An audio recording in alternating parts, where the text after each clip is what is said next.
You're heading south of the Mason-Dixon. This is the Week in Review at the Abbeville Institute. Here is your host, Brian McClanahan. Welcome back to the Week in Review at the Abbeville Institute. This is episode 40, and this is your host, Brian McClanahan. And this episode covers the week of August 29th through September 2nd, 2016. Glad to have you back on the program. We have a couple of really interesting articles to talk about this week. But before we do that, I'd like to remind you that we exist on your generous contributions alone. If you would like to help us keep this podcast running, keep the website up and going, keep our programs accessible for the public, please make a generous contribution at the Abbeville Institute, www.abbevilleinstitute.org. All of your contributions are fully tax-deductible to the full extent of the law. Also, remember to like us on Facebook, Twitter, YouTube. Please share our material. It's how we change minds. Our goal is to help people explore what is true and valuable in the Southern tradition and to discuss some of the things that other people won't discuss, right? So we can keep that going. Help irritate those out there who don't think like us and maybe change a few minds in the process. Okay, so let's talk about what we had this week. There was a theme later in the week, but the first article for the week was entitled Slavery in Pennsylvania, and it was written by yours truly. And this particular piece focuses on, most of the piece is from a primary document that was written in 1750 by a German named Gottlieb Mittelberger. But the particular focus of the piece is on indentured servitude in North America, which is often a neglected and little discussed part of North American slavery. Why is it little discussed, or why is it neglected? Because eventually it died out. But what most people don't realize is that indentured servitude continued almost all the way up until the American War for Independence. And it affected quite a large number of people, and it was a forced labor institution. You wouldn't find it in very many areas outside of outside the North, right? So this was a northern forced labor system. The South had already adopted African slavery, which, of course, gets all the attention in American labor history when you start talking about forced labor. And often what you have, even in your textbooks or your courses, your college courses, high school courses on American history, they're going to gloss right over this period and right over this subject because, well, these people could get free after a time, and it wasn't as pervasive as African slavery, and it affected only Europeans, and so we're just not going to worry about that. But it is a interesting part of American labor history, and it should not be glossed over. If we're going to talk about forced labor in America, then we should look at the entire picture, which would involve essentially what were European serfs. Now, how did this work? Well, Mittelberger gets into it. These people would be on a ship coming over to North America. They couldn't pay for their passage, so when they got here, they were forced to stay on the ship until they could be purchased off. And they had to remain until somebody bought them. And if they were sick, they were not going to be purchased very quickly. They could remain on the ship for 2 to 3 weeks. Oftentimes they would die. And if they could pay for their passage, they would get off the ship. But this is where your slave market began, essentially on the ship. And this is what he says. Every day, Englishmen, Dutchmen, and High German people come from the city of Philadelphia and other places in part from a great distance, say 20, 30, or 40 hours away, and go on board the newly arrived ship that has brought and offers for sale passengers from Europe, and select among the healthy persons such as they deem suitable for their business and bargain with them how long they will serve for their passage money, which most of them are still in debt for. When they have come to an agreement, it happens that adult persons bind themselves in writing to serve 3, 4, 5, or 6 years for the amount due by them, according to their age and strength. But very young people, from 10 to 15 years, must serve until they are 21 years old. All right, so they actually engage in a contract to sell their labor. So this is different from African slavery, which was forced. There was no contract. People were deciding to engage in this, but they couldn't get off the ship unless they did it. Now, here's where it gets interesting. Many parents must sell and trade away their children like so many head of cattle. For if their children take the debt upon themselves, the parents can leave the ship free and unrestrained. But as the parents often do not know where and to what people their children are going, it often happens that such parents and children, after leaving the ship, do not see each other again for many years, perhaps no more in all their lives. So here we have a slave market, and the parents actually, this is a split and sale of families. When people arrive who cannot make themselves free but have children under 5 years, the parents cannot free themselves by them, for such children must be given to somebody without compensation to be brought up, and they must serve for their bringing up till they are 21 years old. Children from 5 to 10 years who pay half price for their passage must likewise serve for it until they are 21 years of age. They cannot therefore redeem their parents by taking the debt of the latter upon themselves, but children above 10 years can take part of the parents' debt upon themselves. A woman must stand for her husband if he arrives sick, and in like manner a man for his sick wife, and take the debt upon herself or himself, and thus serve 5 to 6 years, not alone for his or her own debt, but also for that of their sick husband or wife. But if both are sick, such persons are sent from the ship to the sick house, but not until it appears probable that they will find no purchasers. As soon as they are well again, they must serve for their passage or pay if they have the means. And this is again where it gets into the split and sale of families. It often happens that whole families, husband, wife, and children, are separated by being sold to different purchasers, especially when they have not paid any part of their passage money. Now, he mentions if someone in this country runs away from his master who has treated him harshly, he cannot get far. Good provision has been made for such cases so that a runaway is soon recovered. He who detains or returns a deserter receives a good reward. And earlier in the piece, I mentioned that northern newspapers ran ads all the time for runaways, and that Benjamin Franklin himself was actually a runaway at one point. He was indentured to his brother, and so he could have been legally reacquired by his brother if he wanted to. In fact, Franklin dabbled in slave trading at one point. And of course, northern merchants made a killing on the African slave trade. This is how they lined their pockets. And this is something I didn't bring up, but oftentimes when northerners were ending the institution, they were just selling their slaves down south. So the institution of slavery was an American institution, not just a Southern institution, and it was very complex.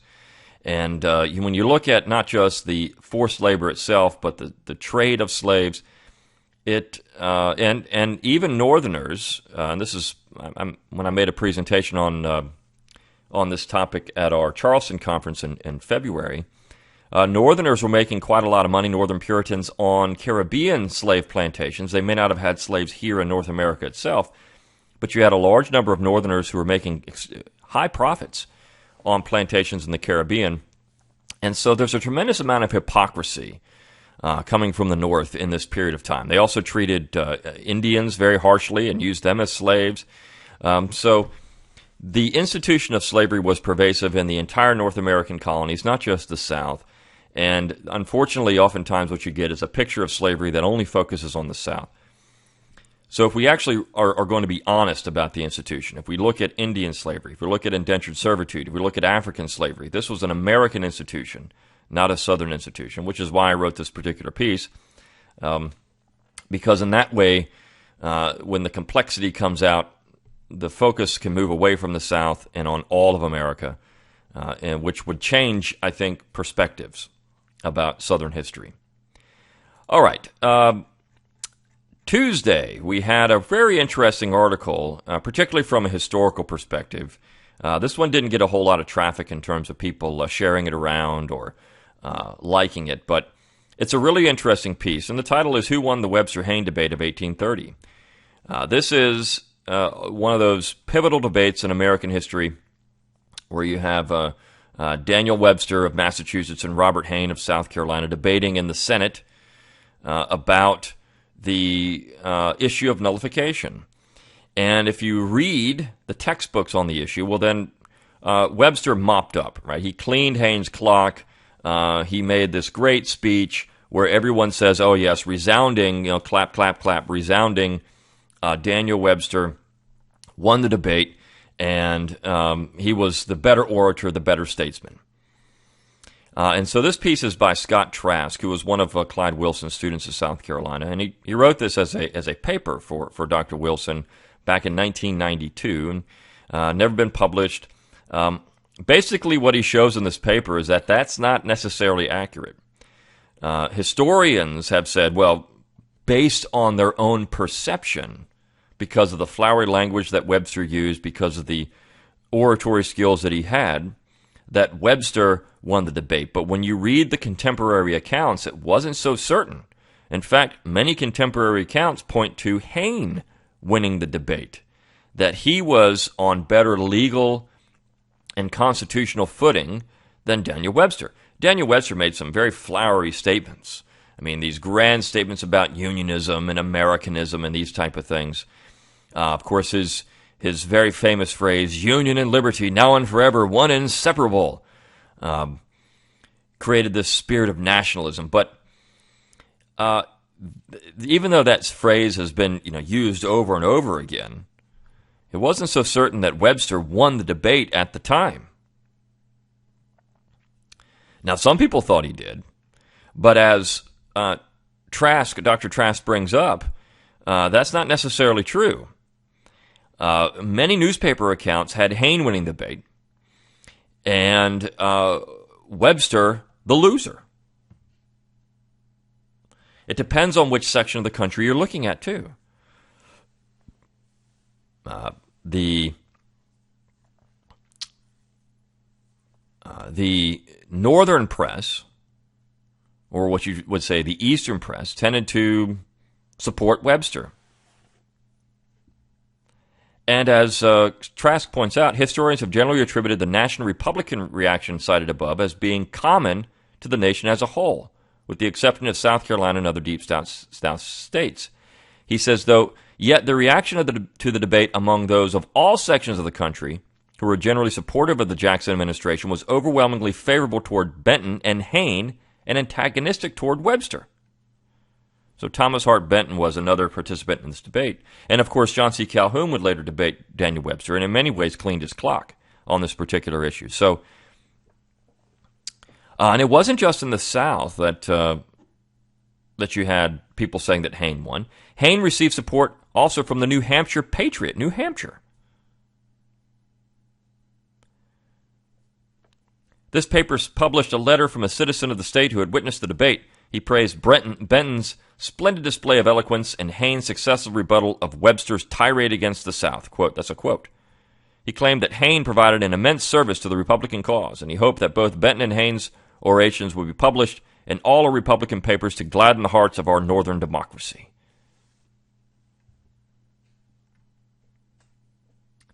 He also received support from Democratic Republicans of the Middle States.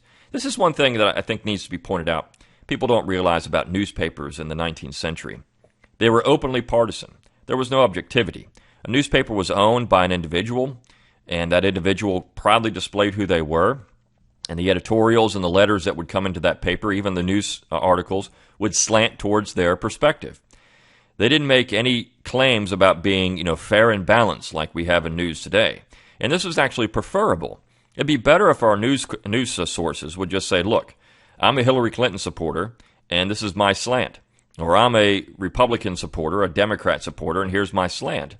But what we have are people trying to hide behind objectivity, and that great, noble dream of objectivity actually works against news. Because what happens is the people that are going to be slanted one way or another will sometimes try to give equal time to the other side, and they really shouldn't do that. The other side has plenty of other people talking about it. And we don't need objective news. We need news. And then people could filter through and look at things and say, okay, well, this is coming from this slant or this is coming from that slant. At least they're open about it. I think that is one thing that where you have these news shows where you have someone like Rachel Maddow, who's obviously on the left. She's not hiding it. Or other people on the right, generally on the right, neoconservatives, most of them. But I mean, even, we'll just take the mainstream people like Sean Hannity or Rush Limbaugh. They're obviously on the right, and that's good. I mean, these are, people know who they are, and so it's okay. We can listen to it and say, okay, we know the slant we're getting. We know if we listen to Rachel Maddow, we're going to get the left slant. I mean, if we want to listen to that and we want to say, what's the left thinking? Well, there you go. If you listen to the other side, if you want to say that Rush Limbaugh or Sean Hannity are quote-unquote conservative, well, then you're getting their side. Right? You're getting their perspective on things. And so you know it. But if you go on and just listen to a bland CNN newscast, they're going to say, well, we're objective. Well, they're really not. Or MSNBC or Fox News or whatever it is. There's no objectivity. And I think that's the thing that people just need to realize and just be open about it. These news networks need to be open. If you get the New York Times, you're going to get a slant. You get the Washington Post, you're going to get a slant. If you read the New York Post, you're going to get a different slant. Or the Washington Times. That would be better. And 19th century news was better, and it's actually much more enjoyable to read. If you ever get a chance to go out and read 19th century newspapers, they're a lot of fun because they're open about who they are, and they hammer the other side with really good stuff. So that's what Dr. Trask is getting into here. The Jackson papers tended to support Benton and Hayne, whereas the Whig papers, the National Republicans, we don't have the Whigs yet. The National Republican papers tended to support Webster. The Democratic Republicans and the National Republicans were at this point. We hadn't had the Whigs yet because we hadn't had the split with Jackson. But those National Republicans, a lot of them are going to become Whigs. And they're going to tend to, well, what's interesting, though, is the Whigs in South Carolina would still support Hayne. So the Whig Party is a very complex thing. This is a very interesting piece, though, because it gets into this idea of, who do you believe? Who do you believe? You're gonna go out and going to read the news. Well, who's right? Who's accurate in the portrayal of the news? And in this particular case, you're going to see that history is biased. There was actually a book written years ago by a man named Novick, and it was entitled "That Noble Dream," and it was about historical objectivity and how no history is unbiased. All history is biased. And the people that are often cited as the true experts have major biases. Eric Foner is a communist. James McPherson is a neo-abolitionist, or what you would say is someone who generally supports the northern side. There's others that Kenneth Stamp that Novick points out from that. That's what he calls them, neo-abolitionists. So, and then there's the people that are what they call the blundering generation school, people like Avery Craven, who didn't necessarily buy into this quote-unquote neo-abolitionist school that thought the war was a little more complex. Maybe it was a political conflict more than anything else. People like Michael Holt. So you have different schools of thought in history, and those who aren't that savvy or don't go to graduate school or don't just enjoy history and pick these books up and start reading them, they just think, well, I read it in the textbook, so it's got to be true. I saw an article a couple of days ago. It was a sports writer, and he has a little section where he talks about books that he's reading, and he mentioned James McPherson's Battle Cry of Freedom, and he reads these things and he writes reviews, and he said, this is such a great book. It's the best book ever written on the war. And it does have a lot of good information in it, but you are getting a slant with James McPherson. He is fair at times, but for the most part, he's going to have a northern slant. And so you got to know that going in. But this is where I think articles like this, Scott Trask wrote, punches holes in that narrative. Well, I mean, there isn't just one view of this. History is gray. It's not black and white. It is shades of gray. So we have to understand that, and this is why we're trying to do these things, to punch holes in the narrative, whether it's slavery in Pennsylvania, indentured servitude, or whether it's this Webster-Hayne debate. We're trying to punch holes in the nationalist narrative that's been created after 1865. Now, kind of on that theme, we have a piece on Wednesday. It's entitled, by Clyde Wilson, entitled More Deja Vu, circa the George W. Bush years. And he talks about the votes in the Senate about immigration and amnesty. And he points out that when you look at the votes, I mean, it just looks like there's this group for and a group against. But really what you get into with that are votes by section. And it's really interesting. He breaks this down. He said, that the vote, this is from the George W. Bush years now, but the vote against, there was a vote for an amnesty bill. The vote passed the Senate 62-36. And you have, if you look at who voted against, 4 of those 36 against were from Democrats from West Virginia, Michigan, Nebraska, and North Dakota. 32 Republicans voted against the bill, and they were from Virginia, North Carolina, South Carolina, Georgia, Alabama, Mississippi, Tennessee, Kentucky, Louisiana, Texas, Oklahoma, Missouri, Arizona, Nevada, Wyoming, Montana, Utah, Colorado, Kansas, North Dakota, South Dakota, Iowa, Pennsylvania, and New Hampshire. And he says the South was the only part of the country to give a majority vote to the patriotic side, though with considerable help from the Plains and Rocky Mountains. And he says this was the same in 1965 when you had an immigration bill there. And then he has another piece where he moves forward and says, look, here it happens again. And he breaks down the vote. And he points out that, again, the South was tending to vote one way and the North another. So he concludes, clearly the South and the Mountain West are the only regions left where the old America is robust enough to contend for dominance. And the South and the Mountain West already have been and are being adulterated by immigrants from the Third World and the Northeast. And he says, over time, this will eliminate any possible social and cultural base for conservatism. He says the powers that be like it that way, agreeing with Karl Marx that a people separated from their history are easily persuaded. We can hope that as time moves on, conservatism will enjoy an American revival, but don't hold your breath. Have a nice day, and remember to press 1 for English. So, this gets into the idea, if you had more regional governments in America, if you decentralize, which is something that we talk quite a lot about, if you made things smaller, what would America look like? If the South was able to control its own destiny, or the Northeast, or the West, what would these areas look like? Now, the Northeast is not so concerned about it because they control the government, for the most part. And so they can dominate. This is why Americans are angry, because most of America, close to 50% of America, the American population, is being dominated by about 50% of the population, swinging one way or the other. So this is why maybe decentralization would work better, because the people in their own regions and their own states could control their own destiny and have legislation that better reflected their culture. But what we have are people trying to have a top-down, nationalist approach, one-size-fits-all policy for America. And this just doesn't work. You can't govern 320 million people with 435 people. Or if you count the president and the Supreme Court, 445 people. Or 545 people when you count the Senate. 545 people. And when you just look at a quorum, which is a bare majority, you're getting into much lower numbers than that. So we have a problem in America, and that problem generally is that America is too big. And we have a great YouTube video on that. If you go to our YouTube channel, there's a short little discussion about this. Is America too big? So this gets into an article we ran on Thursday, which was originally published in the Southern Partisan magazine in 1997 by the late Bill Cauthen.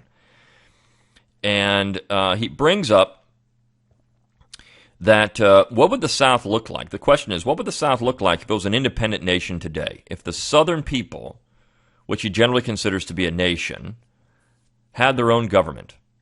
And so he points out politically on various issues, from immigration to school prayer to abortion to women in combat, welfare benefits, gun control, a balanced budget, line item veto, taxes, foreign policy. How would the South generally votes against the prevailing norm in America?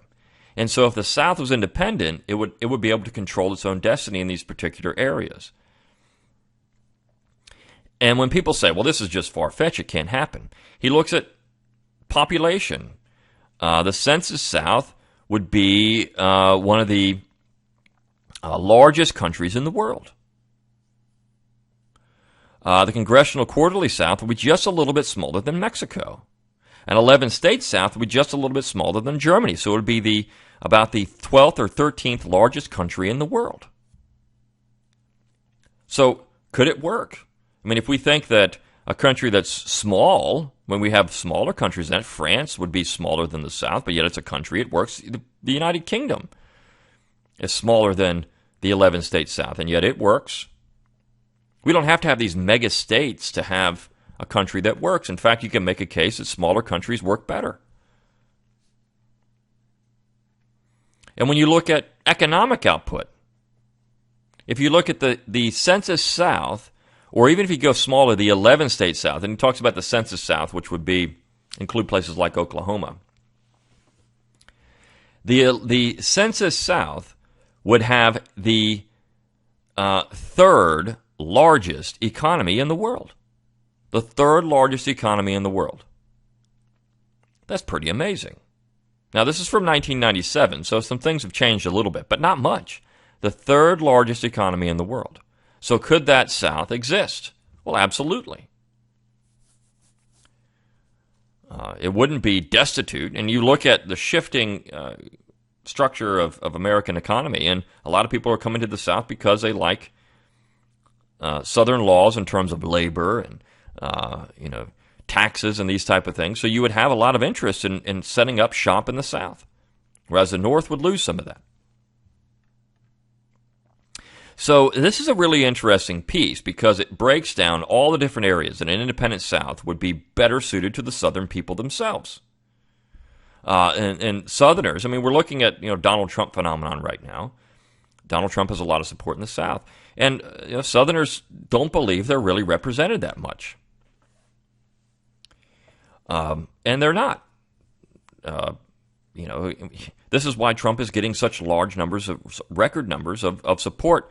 Now, this is generally, he does have support across, different races and backgrounds. His largest support is coming from, white middle-class and working-class Americans who don't feel like they have a voice in American politics. And so maybe they're, maybe they're underrepresented in Congress. Maybe they're in their states, whatever the case may be. Maybe they don't like the global elite strategy that's going on. Maybe they don't feel like the corporate America suits them. They look at immigration and other things as problematic for their future security. And so, you have large demographic groups that are saying, well, I mean, we're not represented. The 50% is abusing us. And, of course, then you also have people that are outside of that think taxes are too high. And, people who are the laboring class think that having large numbers of illegal immigrants damages wages and working conditions. So this is a really interesting phenomenon. But here in 1997, almost 20 years ago now, again, a few things have changed here, but not a whole lot. The South still tends to vote differently than the rest of the country and support policies differently from the rest of the country. So Bill's conclusion is that the only hope is for an independent South if we want to have a voice. If we really want to have representative government, then an independent South would be the best solution for that. Now, is this going to happen? Probably not in anyone's lifetime that's listening to this podcast. People have to change minds. The instant reaction to this as we ran this on social media was that that's treason. The North would just invade and kill you. I mean, this is probably true. This is how people look at it, but I think the views are shifting. 10 years ago, you would not have had a discussion about, say, for example, nullification as being even possible. But it's possible now. States are doing it all the time. Maybe in another 10 years, people will start actually looking at decentralization, meaning independence, secession, as we saw Brexit. I mean, this is now a real discussion. Can states do these type of things? What about the will of the people? If there's a referendum and a vote and people say, look, we don't want to be part of this union anymore, and it's peaceful, we just want to go our own way, you can keep your union. We just want to have our own government. That's self-determination. This is the American principle. And so people are actually starting to look at this. So maybe 10 years or 20 years, people will really be seriously considering this, particularly as millennials are realizing that, well, the government really doesn't represent them. They're disaffected voters, or they're not voting. They understand that the game is rigged. I mean, look at the Democratic Party process. Hillary Clinton was going to get the nomination no matter what. The game is already rigged. These Bernie Sanders supporters who are misguided in their economic views, but still they have something real to talk about here. They're not represented. Maybe it'd be better if they could have their socialist utopia in Vermont or California or Massachusetts, and that these conservatives that are constantly in the way could just have their own government. You could have, your own governments all over the place, and wouldn't that be better? So this idea of a South, an independent South, is a interesting idea. Again, it's just discussion of what a South would look like. Is it going to happen? Probably not anytime soon. Maybe never. But at least it's putting the seed out there. Hey, maybe governments, maybe smaller is better. As Kirkpatrick Sale says, we need to look at the human scale of things and not just think we need these mega states. All right, Friday we ran a piece, Secession Without Civil War by Philip Lee, and he talks about a certain part of District of Columbia that seceded from the rest of the District of Columbia in 1846, and the North didn't invade. They didn't do anything about it. Why? Because that secession had no economic ramifications to the North. So he basically says, look, the reason the North invaded the South was not to save the Union, but to save their wallets.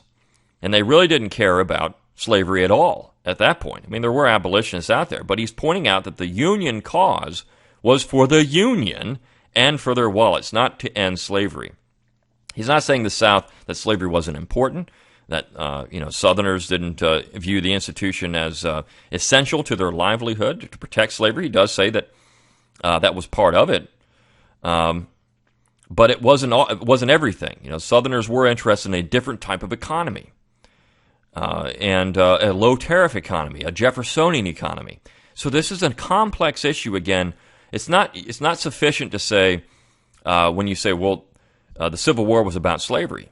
Well, you have to separate two different issues here. There's the war and there's secession. The war was not about slavery. The war was about money and saving the Union, invading the South and keeping them part of the Union. That's what the war was about, not slavery. The war was about Union. And he brings up a couple of very interesting quotes. He brings up one from Charles Adams. Charles Adams said, quote, if trade were to shift to the southern ports because of a free trade zone or extremely low duties relative to the North, then the great cities of the Northeast would go into decline and suffer economic disaster. The image painted by these editorials from newspapers of northern cities is one of massive unemployment, the closing of factories and businesses, followed by unrest, riots, and possibly revolution. The inland cities of the North would also go into decline, like Pittsburgh, where duty-free British steel and iron products would cripple the American steel industry. So what he's saying is that northern papers were editorializing, oh my gosh, if the South goes, our economy is sunk. We're not going to make it. He also brings up a quote from Ward Hill Lamon, who was Lincoln's legal partner for 5 years before the war and his personal bodyguard during the presidency. And he brings up why Southern secession was so frightening. He says, quote, cotton formed the bulk of our exchanges with Europe, paid our foreign indebtedness, maintained a great marine, built towns, cities, and railways, enriched factories, brokers, and bankers, filled the federal treasury to overflowing, and made the foremost nations of the world commercially our tributaries and politically our dependents. A short crop embarrassed and distressed all Western Europe. A total failure, a war or non-intercourse, would reduce whole communities to famine and probably precipitate them into revolution. So here he's saying the South can't go because we need their cotton. Follow the money is what Philip Lee is saying here. If you want to understand why the North invaded, it's not sufficient to ask why the South seceded.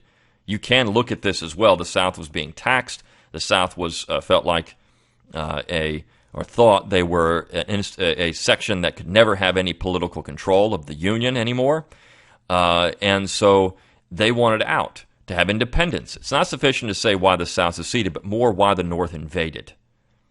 They didn't have to. There was a choice there. They could say, all right, we're going to let the South go. Go in peace. We still have our government. We still have our Navy. We still have our Army. We still have our banking institution, our financial houses. We still have all of these things. The South didn't affect any of that. They were willing to purchase federal forts, property, to try to have some type of resolution with the Union, but that didn't happen. That didn't happen at all. The North decided to shoot at the South and force them back in the Union. So when you look at this whole issue of self-determination, when people say, well, I mean, this was treason. Treason against what? The South wasn't engaging in treason when they declared their independence from the United States. James Byard of Delaware pointed this out very forcefully in a speech in the Senate when he said, look, we still have all of these things. What is the point? Why are we going and waging a war of extermination, which is what we're doing? All for the money. You have to follow the money.